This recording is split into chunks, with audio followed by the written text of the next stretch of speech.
Well, I thought I'd do a Peter Gabriel song review. I really like Peter Gabriel, and we're going to talk a lot more about Peter Gabriel. A couple album reviews, a review maybe of Shaking the Tree. I really like that. I have a kind of a personal connection with that greatest hits record. But I want to talk about a song today, and it's actually one of my least favorite Peter Gabriel. Well, no, it's not my least favorite by any means, but I mean, it's kind of like middle of the road for me, middle of the pack for songs. And I want to talk about Playing for Time, which is from the new album, I.O. In fact, as with so many things on this channel, my opinions evolve over time, and I always reserve the right to change my opinion. And my opinion today, as preparing for this review, has evolved drastically since when I first dropped the needle. In fact, the first time I heard the song, like most of you, was I think in March of 2023, when it was the third single, I believe, correct me if I'm wrong, Panopticon, The Court, and Playing for Time. I think it was after this single when I stopped listening to the singles, just because this as a standalone song was cool. I really liked it. I thought the meaning behind it was super special, especially as like it had been just a year since Genesis had played their last show. It was really sentimental and sad in a way. But as I mentioned in a review of this album, I stopped listening to the singles because I wanted to hear the album as a whole. And it seemed to be that he was going to be doing these singles once a month. And I thought we'd probably get the album in the fall, and I was right. And so I thought I'd just be patient enough to listen as a whole. So Playing for Time was the last time I listened to one of the singles. It's interesting we talk about singles versus the album. My biggest issue with this song, and I'm going to talk about all the great things and everything, but my biggest issue with this song is just the fact that it doesn't really fit perfectly on the album. I feel like this song is actually a little too big for the album. I think it's a really well-written song. It's phenomenal in certain regards, but the album is darker. In fact, I think really what it is, production, yeah, a little bit, but we get similar sounds with that other song and still. But I think from a lyrical standpoint, it stands out too much. I think this song is far more transparent and vulnerable than some of his other lyrics in his career and on this album. Most of the lyrics in his career have been very opaque. He doesn't even know what it means. I think that's my issue with the song is that if you compare it to songs like The Court or Four Kinds of Horses or Panopticon, they're a lot more ominous, a lot more opaque in their meaning. This song is a bit more transparent, and I just find that it's a little too literal for me. I feel like I'm like the fourth wall's being broken in this album. I'm kind of snapped out of this like dark and mysterious album, and like I'm now like having an intimate conversation with Peter. A lot of you guys would love that, and I think that's I totally get it. In fact, as we talk about the lyrics and we talk about the circular nature of time, I love the idea that you have these parents and these children. And then the parents get pushed out and the children then become parents themselves. And this cycle keeps happening. The ebb and flow, the good and bad. I also want to respect, because, somebody mentioned this in the comments one time when I was talking about the song, is that this song is probably more meaningful for people who are older in age, 60s, 70s, 80s, people who have grandkids. When they feel that kind of like the walls closing in on them with respect to time, that's perhaps how Peter's feeling. And so whether you judge this song from a sonic standpoint or production standpoint, the lyrics are super, super meaningful. I guess my only critique is the lyrics are too good for the album. They're just too upfront. Do you agree? Am I crazy? Again, I have nothing really bad to say about this song aside from just how it fits or doesn't fit in the context of the album. And I find that argument is exasperated even more so on the vinyl. And I don't know why. We've talked about this a lot all over the groups and everything, but I don't know why on the vinyl version of the record that Playing for Time is track 2, whereas on the digital version, The Court is track 2 and Playing for Time is track 3. And I think the digital version, perhaps the CD version as well, and the vinyl, the CD and the digital version have the same track listing. Am I right? But it's the vinyl that's different. So digitally, you have Panopticon, then you have The Court, then you have Playing for Time. So I feel like you get like 10 minutes of like really interesting sounds, classic Peter Gabriel sounds, dark, ominous, mysterious, opaque lyrics. And then we have like a bit of a reprieve with Playing for Time.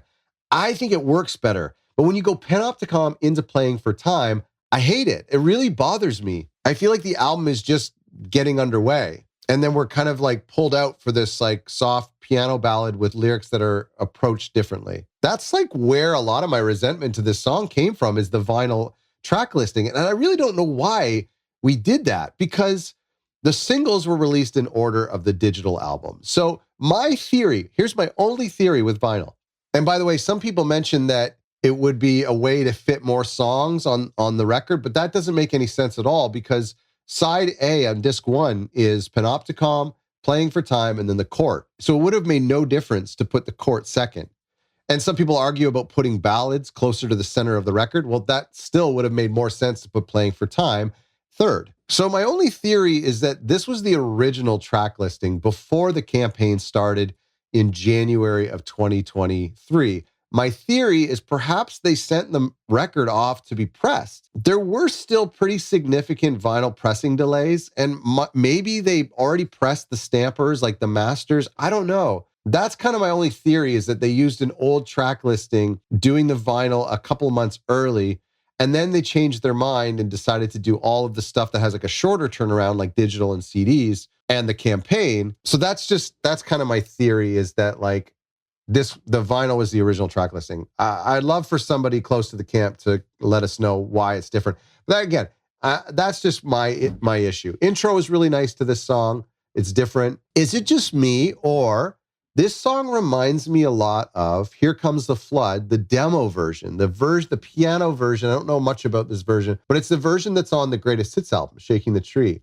I find like a lot of similarities between this song and that version of the song. Production is incredible. The sound on this is really nice. If you listen with great headphones and Dolby Atmos, you can hear the dampening pedals on the piano. You can hear the crisp upright bass. Very beautiful. I think a French horn or a flugelhorn or something comes in a little bit later.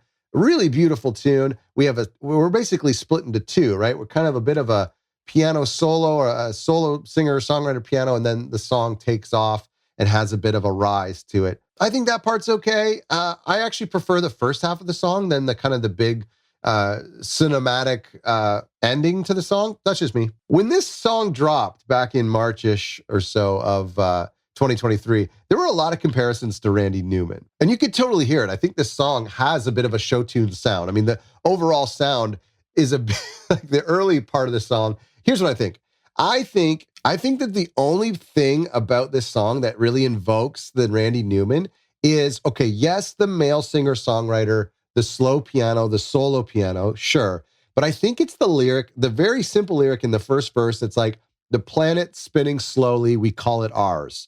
It's kind of like, it's a little cheeky, and it's way less opaque than the rest of the record, as I mentioned. It's one of the things that kind of like, it was a little slightly negative earworm for me. It just kind of stands out, like for him to talk kind of literal like that, or almost even a little tongue in cheek. We call it ours. And I feel like that has the bit of a Pixar feel to it. And I think that just that little segment there is where he got the Randy Newman comparisons, because as the song evolves, we don't really hear the Randy Newman sound anymore. It's just kind of in the first verses where it's like almost even like behind the beat, lacking a tempo a little bit. Okay, that's my thoughts on it. Before I ask you your opinion, I have something I want to say.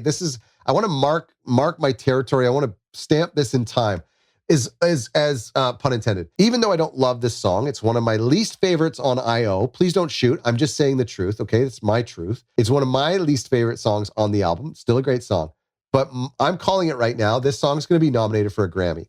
I do believe this album will be nominated for a Grammy. I think the album will be nominated. So remember, this came out in December-ish. The Grammy nominations go from September to September. So this missed the cutoff for the 2024 Grammys. However, Playing for Time and all of the songs came out ahead of time. So I think he could probably submit them in both. I don't think they submitted any of the songs because nothing was nominated. Am I right? I think in the 2025 Grammys, so as I'm recording this now, we're talking April 2024. So mark my words. The entire album will probably get nominated for pop rock vocal or pop rock album of the year. I think if he's lucky, if there's nothing else happening, of course, there's a Taylor Swift record, but I think he could get nominated for album of the year because it's a really great album. And album of the year, they have like the usual suspects in there. Then they have like a new artist in there. And then oftentimes they'll throw like a legacy artist in the album of the year category. So I wouldn't be surprised. I'd love to see it if he gets nominated for album of the year. I don't think this could win album of the year, but I think it could be nominated. Having said that, I think best pop rock vocal performance by a solo artist, I think this song will be nominated, and I think it could win. So I just want to get that out there. I think this album will be nominated for pop rock album, and then the album of the year, maybe. I also think this song could be nominated for Song of the Year.